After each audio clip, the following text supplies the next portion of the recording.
Pemirsa, tahun 2013 akan menjadi tahun yang berat bagi perekonomian Indonesia. Belum selesai berjuang meredam laju inflasi, Bank Dunia memproyeksikan pertumbuhan ekonomi Indonesia bakal melambat tahun ini.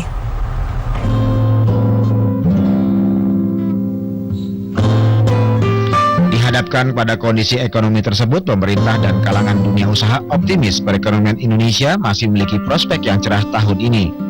Potensi pertumbuhan ekonomi mikro dengan mengembangkan ekonomi kreatif yang tumbuh bersama industri pariwisata bisa menyelamatkan Indonesia dari gelombang ekonomi global. Potensi yang ada di Indonesia saat ini lebih banyak dibandingkan dengan negara Asia Pasifik lainnya. Indonesia memiliki kearifan lokal yang beraneka ragam, potensi pariwisata yang mampu memikat hati siapa saja.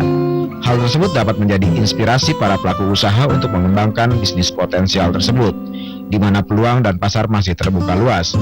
Meski terjadi perlambatan di sektor usaha akibat inflasi dan nilai tukar rupiah yang cenderung melemah dengan dolar Amerika akhir-akhir ini, sektor pariwisata masih belum terpengaruh gejolak ekonomi tersebut. Hal inilah yang mendasari Harvard Tour di Jakarta yang memfokuskan pada tur muslim ke seluruh dunia. Wisata religi di bagian guide dan suasana bernuansa muslim menjadi salah satu andalannya dalam melakukan bisnis. Kami sebagai pelaku bisnis tidak akan takut dengan persaingan itu.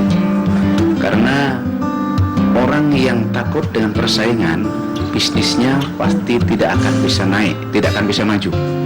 Dengan adanya persaingan, justru malah akal kita, otak kita malah bisa berbuat jauh lebih ke depan, lebih maju. Bagaimana caranya bisa mengalahkan para pesaing-pesaing itu? Kenapa? Karena dengan ada pesaing justru kita maju, kan? Orang tidak bisa menjadi nomor 1 kalau nggak ada nomor 2, nomor 3, nomor 4. Makanya dibutuhkan persaingan. Masyari menjadikan bisnisnya sebagai bagian ibadah sehingga tidak semata-mata mencari keuntungan. Berbagai trik atau kiat-kiat sukses meraih kekayaan dan ketakwaan diwujudkannya dalam bentuk buku bertemakan mengantarkan jurus kaya bagi umat muslim. Sebagai penulis buku, Masyari menghadirkan konsep-konsep bisnis kaitannya dengan ayat Al-Quran. Buku ini mengupas lengkap jurus-jurus bagi umat muslim dalam meningkatkan kekayaannya, sekaligus konsistensi dalam memenuhi waktu-waktu ibadah yang telah ditetapkan Allah Subhanahu wa Ta'ala. Karena dengan berbisnis tidak hanya memiliki kebebasan finansial, namun juga waktu untuk tetap khusyuk beribadah.